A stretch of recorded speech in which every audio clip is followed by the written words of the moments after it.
dia, meus caros irmãos e irmãs, os queridos devotos e devotas, paroquianos e paroquianas do Santuário Santo Antônio. Uma alegria chegar até você, ao seu lar, com a nossa mensagem do Evangelho no dia a dia. Estamos na primeira semana da Quaresma, desse nosso itinerário de preparação para a Páscoa da Ressurreição. Esse convite que é feito para nós, de conversão, de a gente sempre para fazer esse nosso processo de conversão com as práticas, os exercícios que nos são propostos. Intensificarmos a nossa oração, intensificarmos o nosso jejum, intensificarmos a esmola. Para que bem possamos fazer esse itinerário, nós hoje, quinta-feira, dia 22 de fevereiro, vamos rezar, vamos refletir, meditar nos nossos corações, em comunidade também, a partir do Evangelho de Mateus, capítulo 16, versículos de 13 até 19. Jesus foi à região da Cesareia de Filipe e ali perguntou aos seus discípulos: quem dizem os homens ser o Filho do Homem? Eles responderam: alguns dizem que é João Batista, outros que é Elias, outros ainda que é Jeremias ou algum dos profetas. E então Jesus lhes perguntou: e vós quem dizeis que eu sou? Simão Pedro respondeu: tu és o Messias, o Filho de Deus vivo. E respondendo Jesus lhe disse: feliz és tu, Simão, filho de Jonas, porque não foi um ser humano que te revelou isso, mas o meu Pai que está no céu. Por isso eu te digo que tu és Pedro, e sobre esta pedra construirei a minha igreja, e o poder do inferno nunca poderá vencê-la. Eu te darei as chaves do reino dos céus. Tudo que tu ligares na terra será ligado nos céus. Tudo que tu desligares na terra será desligado nos céus. Caros irmãos e irmãs, a gente tem esse evangelho porque hoje, quinta-feira, celebramos a festa da Cátedra de São Pedro. Essa festa, a cátedra, em alguns locais dizem a cadeira de São Pedro, colocada nesse dia 22 de fevereiro, ela é uma oportunidade boa para a gente fazer memória, uma memória viva, uma memória atualizada, do primeiro dos apóstolos, Simão Pedro. Pedro é nascido em Cafarnaum e ele exercia a sua profissão de pescador, quando ele encontrou o Jesus Nazareno que o chama. Deixa o trabalho, deixa a casa, a família, para seguir o Senhor. Os evangelhos deixam-nos entrever a sua personalidade simples, espontânea, simpática. E Jesus escolhe ele como o primeiro no grupo dos 12. Com a festa que nós celebramos então nesta quinta-feira, apoiando-nos no símbolo da cátedra, nós queremos realçar a missão de mestre e de pastor que é conferida a Pedro por Cristo. Esse é o sentido da cátedra, o serviço de mestre e de pastor. O Senhor, ele fez assentar sobre ele, como sobre uma pedra, todo o edifício da igreja. A cátedra, ela é o símbolo exatamente da autoridade do magistério do bispo.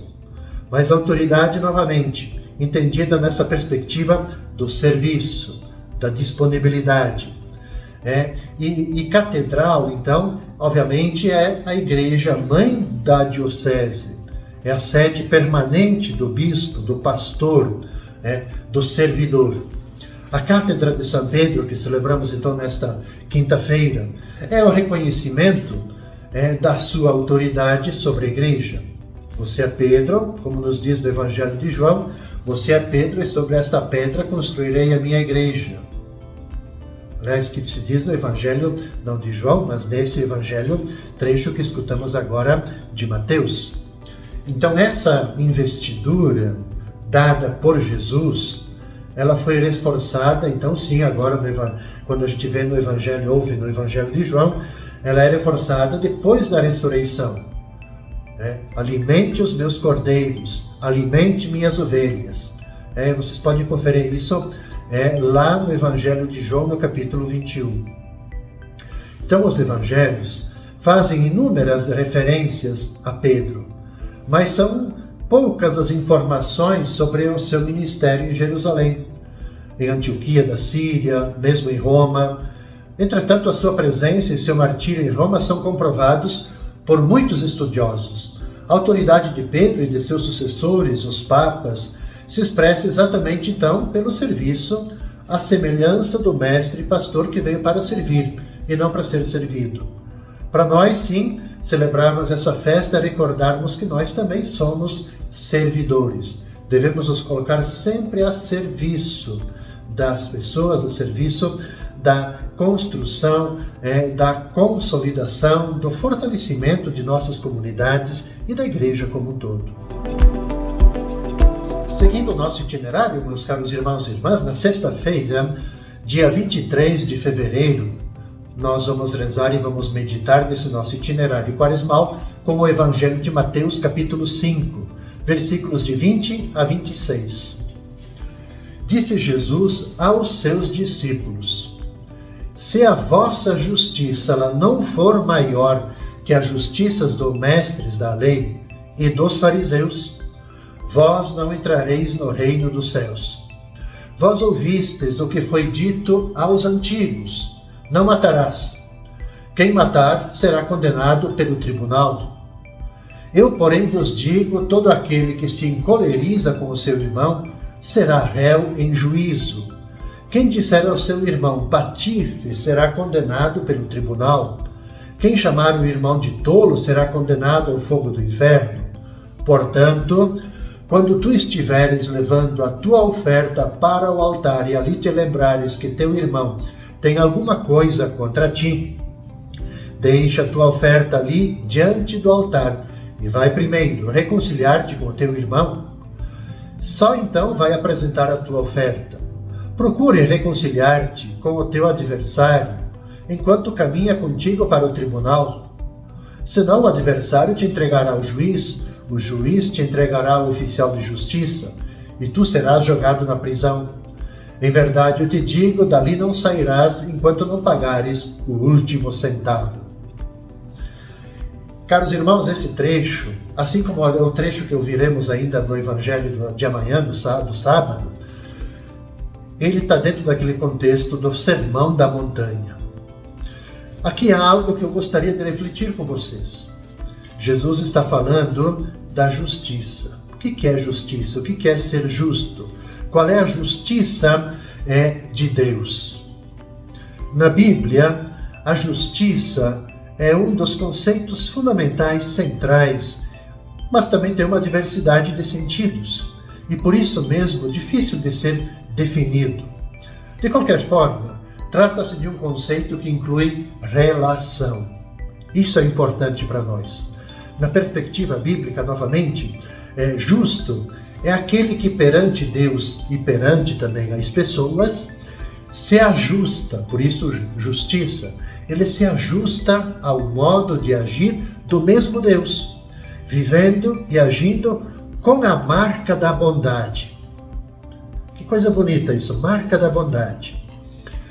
Portanto, a justiça de Deus, na qual nos fala aqui o Evangelho, se a vossa justiça não for maior que a justiça dos mestres, né? Mas ele está falando aqui da justiça de Deus. Qual é a justiça de Deus? Essa expressão, justiça de Deus, ela não tem nenhuma relação com o julgamento de Deus. Ela é, antes de tudo, misericórdia e fidelidade a uma vontade, a um desejo de salvação. Ora, a partir desta perspectiva, a gente pode entender o que Jesus fez em seu tempo com a lei de Moisés. Porque aqui no fundo está se discutindo, se acusava Jesus de que Jesus estava enterrando a lei de Moisés. E Jesus não está fazendo nada disso. Porque disse que ele não vinha abolir a lei, mas ele vinha plenificar esta lei. Jesus não foi contra a lei de Moisés, mas senão que Jesus procurou ir mais além da lei. Ele quis dizer, na verdade, que toda a lei, isso é importante para nós, ela é sempre limitada, que sempre podemos ir mais além da letra da lei, da pura formulação da lei, até nós descobrirmos o Espírito que inspira a lei. A vontade de Deus está mais além de qualquer formulação. Por isso, nós não podemos nos limitar ao que está escrito, mas precisamos sempre dar um passo a mais. E eu sei que isso é desafiador para nós. Veja, o que diz o Evangelho? O trecho. Vós ouvistes o que foi dito, não matarás, não cometerás adultério, não julguem falso. Eu, porém, vos digo. Veja, essa forma de Jesus falar, o que foi dito, o que estava escrito, o que agora eu digo para vocês. Jesus quer dizer que nada fica abolido daquilo que era o mandamento antigo. Mas agora Jesus ele desafia a cada um de nós hoje, a um nível mais elevado, um nível mais profundo. Por isso que, segundo Jesus, não basta cumprir a lei, que ordena simplesmente não matar. É necessário, além disso, arrancar da nossa vida tudo aquilo que nos leva para a agressividade, para o desprezo do outro, para os insultos, para as vinganças. Porque às vezes eu posso dizer assim, olha, eu não matei ninguém, mas eu cultivo dentro de mim esses sentimentos de intolerância, de violência, de vingança, enfim, agressividade. Então, aquele que não mata, olha, cumpre a lei. Mas se no seu coração tem resquícios de violência, a gente pode dizer que ali não reina o Deus que busca construir conosco uma vida mais humana. Meus irmãos e irmãs, concluindo então o nosso itinerário da primeira semana da Quaresma, no sábado, dia 24 de fevereiro, nós vamos rezar e meditar a partir do Evangelho de Mateus, capítulo 5, versículos de 43 até 48. Disse Jesus aos seus discípulos: Vós ouvistes o que foi dito, amarás o teu próximo e odiarás o teu inimigo. Eu, porém, vos digo, amai os vossos inimigos e rezai por aqueles que vos perseguem. Assim, vos tornareis filhos do vosso Pai que está nos céus, porque Ele faz nascer o sol sobre os maus e bons e faz cair a chuva sobre justos e injustos. Porque se amais somente aqueles que vos amam, que recompensa tereis? Os cobradores de impostos não fazem a mesma coisa? E se saudais somente os vossos irmãos, o que fazeis de extraordinário? Os pagãos não fazem a mesma coisa? Portanto, sede perfeitos como o vosso Pai Celeste é perfeito. Continuamos dentro daquele conjunto do Sermão da Montanha. Aqui há esse convite ao amor. Amar os inimigos. Todos nós, creio que temos essa experiência de que não é uma atitude espontânea e fácil. É difícil. E trata-se de um ensinamento inteiramente novo na época de Jesus. E ainda hoje ele soa incompreensível aos que não conhecem a Jesus. No entanto, Jesus ele não hesita em exigir de nós um amor sem restrições. Fazer o bem a quem nos odeia, rezar por quem nos persegue, tudo isso está em sintonia com o jeito de Deus amar. Por quê? Porque o Pai Celeste é bom, Ele é misericordioso, com todos, com justos e injustos, como nos diz o Evangelho. E além disso, o próprio Jesus atinge o grau máximo do amor, porque Ele mesmo dissera: ninguém tem maior amor do que alguém que dá vida pelos amigos. Então, na vivência do amor, que emana do eu nosso mais profundo, nós devemos sempre ser mais radicais, não cedendo diante da mínima manifestação do nosso autocentramento, do nosso egoísmo. Na realidade, quem ama não precisa de leis, ou enfim, não precisaria de leis, porque, segundo São Paulo, Paulo tem uma afirmação que é muito forte, muito bonita. O Paulo, ele diz assim, quem ama, ele já cumpre toda a lei. É belo, né? É bonito a gente escutar, mas a gente tem que se perguntar, será que isso é possível para nós? Portanto, aqui está em discussão, né? E como pano de fundo neste capítulo 5 do Evangelho de Mateus, essa discussão, aquela acusação da qual eu já me referi na reflexão da sexta-feira, a acusação contra Jesus de que ele estaria